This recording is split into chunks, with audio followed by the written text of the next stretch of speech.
Assalamualaikum warahmatullahi wabarakatuh. Berikut beberapa mu'alaf cerdas yang balas komen netizen Oten yang gak ada angin, gak ada hujan, tapi Tak sur kau skip. Masuk. أعوذ بالله من الشيطان الرجيم بسم الله الرحمن الرحيم. Apa yang lu banggakan dari Allah lu? Jisia, oh come on, masa Allah odong-odong butuh Jisia karena gak ikut Allah subhanahu wa ta'ala. Gak usah lanjut lagi lu membaca komentar kawan ini. Cinta, dirimu rajin kali lo berkomentar yang tidak baik, katanya beragama, terus suka melihat konten-konten yang berbau agama berseberangan dengan keyakinanmu, tapi dirimu belum mampu gitu. Ini menunjukkan, komentarmu ini menunjukkan ketidakmampuanmu untuk menerima perbedaan. Akhirnya keluarlah hujatanmu, hinaanmu terhadap agama dan keyakinan orang lain. Kan dirimu yang berdosa ya kan? Aku kasih saran sama dirimu, ceklah dulu dirimu, fokuslah kau ke agamamu ya. Jadi jangan kau naik tensimu, bergeser tulang-tulang rusuk, tulang ekor, tulang pinggangmu ketika orang bangga dengan keyakinannya. Aku banggalah dengan keyakinanku, dengan agamaku, dengan Tuhanku. Kalau kau bangga silahkan, kita nggak recok itu ya kan. Aku bangga dengan Allahku. Kenapa? Allahku itu esa, kekal abadi, hidup dari dulu hingga selama-lamanya nanti, kekal abadi, maha suci, maha tinggi, ya kan. Allahku itu tidak seperti tombol power, radio, listrik, atau AC, atau saklar listrik, on off, mengenal namanya, merasakan yang dinamanya kematian. Nah itu dia membuat aku bangga. Justru karena Allahku itu pemilik kematian. Siapa yang mau dimatikannya, dimatikannya. Siapa yang mau dihidupkannya, dihidupkannya. Itu Allahku, banggalah aku ya kan. Masuk. Yang kedua, mungkin agamamu tidak berhasil, gagal membawa kau menjadi pribadi yang lebih baik. Saran ini, ganti aja. Ini kalau diterima, kalau enggak pun enggak apa-apanya ya kan. Sekarang kita ke jizya. Jizya itu kan pajak yang dikenakan kepada warga non muslim, semua warga non muslim ketika Islam pada zaman dulu. Kita kembali ke zaman dulu nih ceritanya. Zaman bahola tak elok dulu, zaman para nabi dulu ya kan. Ketika Islam menguasai suatu daerah. Nah, jadi dikenakanlah pajak kepada non Islam. Kau boleh tinggal di sini, di daerah ini, kau jalankan keyakinanmu seperti semula, terserah. Kalau kau masuk Islam, it's okay, come on, ya kan? Kalau enggak, enggak apa-apa, tapi kau harus bayar pajak. Daerah ini akan kita berlakukan peraturan sesuai dengan peraturan Islam. Fair kan? Bukan seperti Ratu Isabel yang di Spanyol, yang enggak mau masuk Kristen, dor. Yang tadinya enggak mau, akhirnya mau jadi budak, ya kan? Banyaklah Yahudi dan orang-orang Yahudi dan orang-orang Islam yang tewas pada saat itu dulu, cetak dulunya itu ya kan. Sekarang kita udah aman damainya semua. Nah yang kayak gini ini, dirimu ini yang belum ketinggalan kau cinta. Jangan kembali kau ke zaman tak elok itu, janganlah ya. Maju kita ya, move on kita maju. Udah zaman apa ini? Udah abad keberapa ini cinta, ya kan?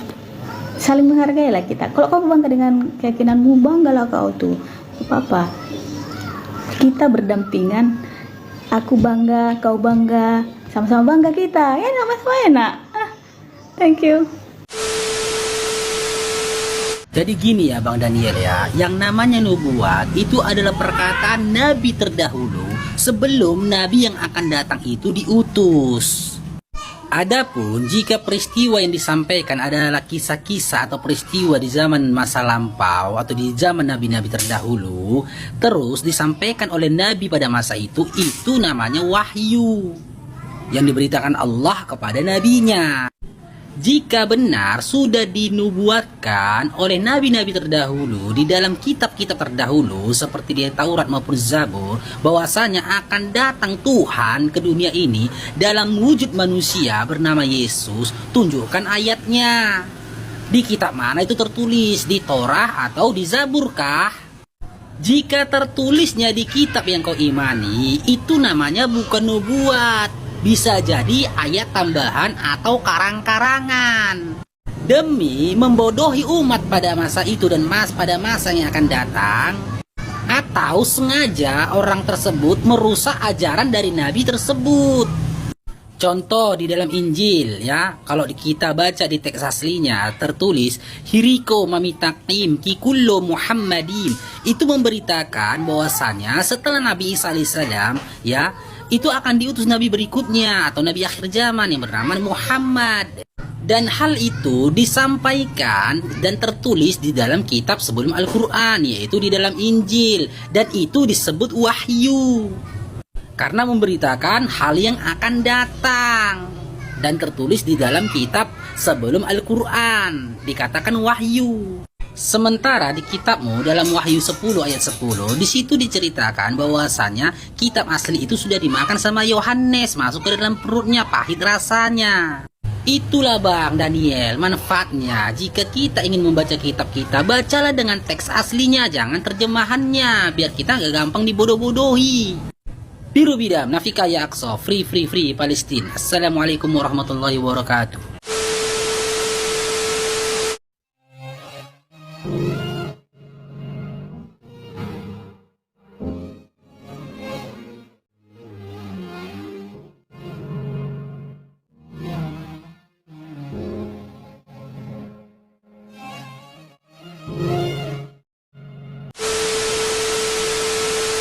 Melalui Filipi 2 ayat 10 sampai 11, Bang Bobeto ini mau membuktikan bahwasanya di kitab mereka itu tertulis Yesus itu adalah Tuhan. Mari kita cek. Karena dalam Filipi 2 ayat 10-nya di situ tidak ada keterangan bahwasanya Yesus menyatakan dirinya Tuhan, kita akan cek di Filipi 11-nya yang isinya, dan segala lidah mengaku Yesus Kristus adalah Tuhan bagi kemuliaan Allah Bapa. Sebelum Bang Farok mengajak teman-teman sekalian untuk mengecek ya kata Tuhan ini, jika ditarik ke dalam teks aslinya theos atau kurios ya, kita perhatikan dulu tata bahasanya yang Bang Farok anggap tak rapi gitu loh, acak-acakan gitu loh. Yesus Kristus adalah Tuhan bagi kemuliaan Allah Bapa. Coba kita tadaburi pelan-pelan ya kata-kata itu ya. Yesus Kristus adalah Tuhan bagi kemuliaan Allah Bapa. Terkesan dari kalimat itu ya, dari ayat itu ada satu kata yang dipaksakan, yang jika kita tarik ke teks aslinya maka kita mendapatkan jawaban. Mari kita cek. Ini adalah Filipi 2 ayat 11 tadi ya. Kata adalah Tuhan, coba kita cek ya, di teks aslinya tertulis apa? Theos apa kurios?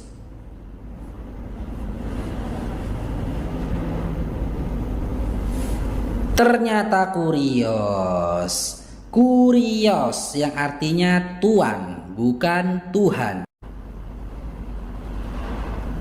Maka jika kata Tuhan itu dikembalikan kepada teks aslinya menjadi kata Tuhan, maka kalimat ini cukup masuk akal. Maka isinya jadinya, dan segala lidah mengaku Yesus Kristus adalah Tuhan bagi kemuliaan Allah Bapa. Yang artinya Yesus Kristus itu adalah pelayan bagi kemuliaan Allah Bapa, atau utusan, atau duta.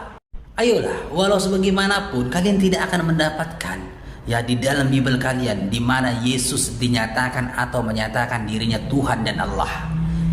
Jangan kalian paksakan. Biru Bidam, Nafika Ya Aqsa, free Palestina. Assalamualaikum warahmatullahi wabarakatuh.